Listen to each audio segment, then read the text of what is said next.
looking forward to a full and authoritative update on the progress that has been made with initiatives to grow the Japanese economy and to develop Tokyo further as an international financial center.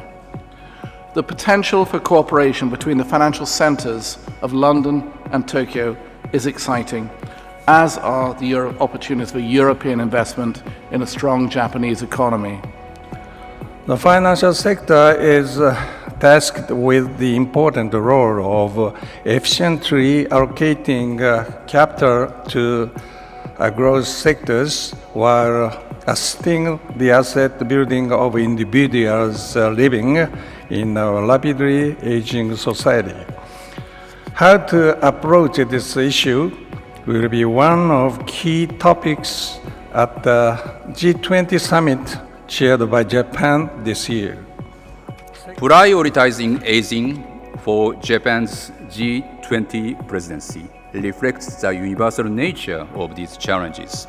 However, as I noted before, the greater the challenges, the greater the opportunities from overcoming it. As a global frontrunner in the world of aging, Japan will, by taking stock of the UK's experiences, lead international discussions on how financial services can respond and ensure financial inclusions. So my basic point is Japan was quite successful to stimulate demand, as I'm going to speak more later. However, we have still a lot of things to do from now on about the adjustment of the supply side. But the important thing is, unless the private sector to move, it is impossible to change supply side. So we have to just look at how private sector respond to the policy and the present economic conditions. And there are some very important aspects. When you're looking at just productivity, and when you're looking at supply side, you have to look at two very important markets. One is labor market, and the other is capital market. Whether we are going to be this kind of situation, or the money will be cashed out, either for increasing wage or for spending more on investment. But anyway, Japanese corporate sector has money. What we need is their guts to move.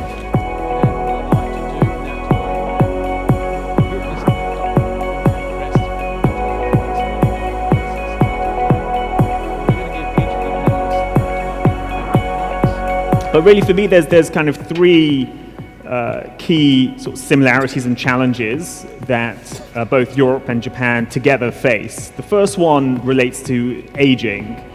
In some ways, where Japan goes, Europe is following. So Japan, in some ways, is 10 years ahead of where Europe is.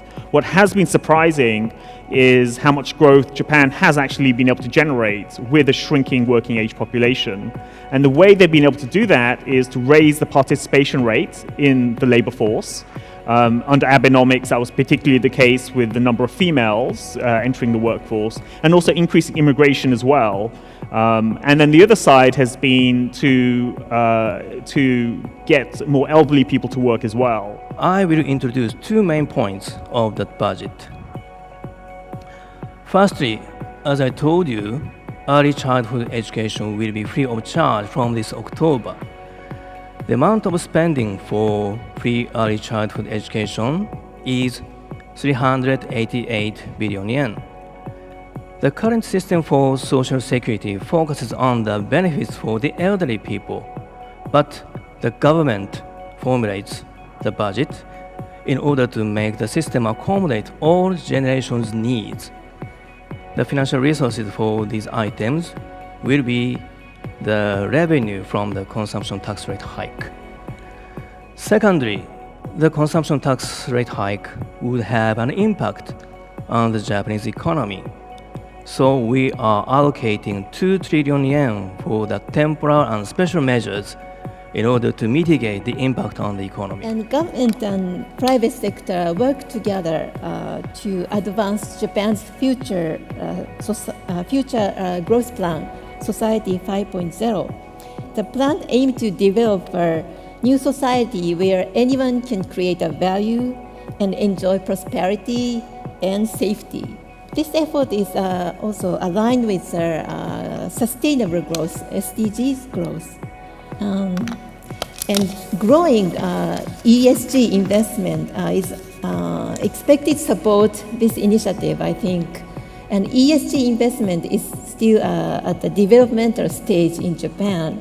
However, government pension investment fund, which has about $1.6 trillion assets, one of the largest public pension funds, is quite committed to the ESG investment.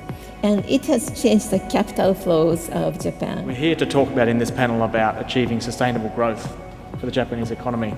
So I wanted to ask about the role the private sector might play in wage growth. And so if that's the case, then that suggests that the way to get the private sector to push up wages would be that you need to somehow upgrade the labor market so that they have skills which are harder for companies to attract. I think labor market is very complicated creature. It covers everything, like aging of the populations, long-lasting lifetime employment system, a duality between the big companies and small companies. So the demand supply difference doesn't just take care of everything. So we need some kind of reform for both by government and by the private sector. The typical thing is the lifetime employment system, which is not working at all at this moment.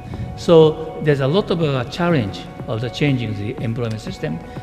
Many female workers participate in the market, but work as part-time workers, non-regular workers. And from this April, the new laws are set up that same job, same wage policy. That is quite good improvement, I think. Welcome to Mansion House. If the Lord Mayor was in London, he would be welcoming you, but he is actually travelling at the moment, so you get me instead, a late Lord Mayor, as we call us, but somebody who lived in this house for a year in 2013 and had many Japanese events in this house. As Martin was telling you, I have a very fond affection for Japan and the Japanese people. As you imagine, we are very keen to enhance the links between the UK and the Japanese securities industry. In fact, all Europe and Japan here in London, because we see our future continuing as a global financial centre at the heart of Europe and not just as a London base. Stock market capitalization, ROE, and overall dividend payout have all increased around double. Behind this strong performance is the growing presence of foreign investors. We hope that by reviewing our market structure, we will help listed companies become more attractive as investment to attract greater and more diverse participation from global investors. In doing so, we will be able to achieve sustainable growth for the market and therefore contribute to the development of the Japanese economy.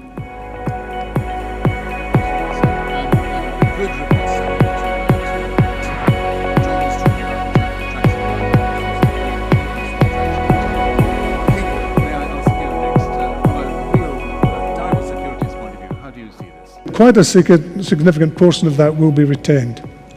For example, there's been an accommodation now on derivatives clearing and sitting in London that can continue post-Brexit.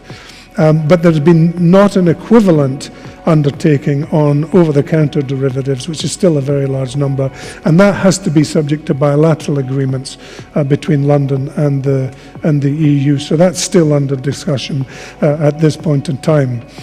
At the same time, there's likely to be significant delegations in the area of fund management, and therefore it is likely that the centre of gravity of fund management will largely stay in London with respect to Euro and EU-related fund management activity. Corporate management mindset is now changing.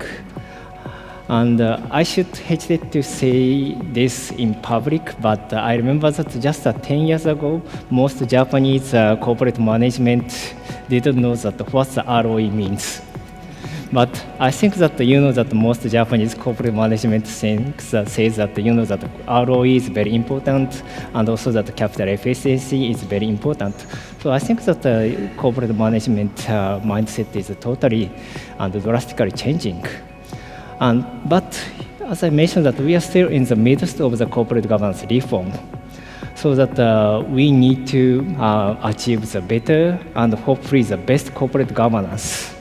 And that in Japan we have some unique characteristics like cross-shareholdings and also that cash reserves, so that we need to continue the corporate governance reform in the future. I believe that the aging society, the problem about financial stability is not going to be solved with what we've been doing up to now. Maybe we need something mandatory. We definitely need more education. Also, Mr. Endo mentioned tax benefits, which is very important. But in Japan, most people do not file tax returns. So unless you have something like consumption tax that says you need to pay 8%, people don't really feel that tax benefits are a benefit. So I'm not sure that the programs we have right now will solve the problems of what has been solved in the UK and the US by introducing ISAs or introducing 401k programs.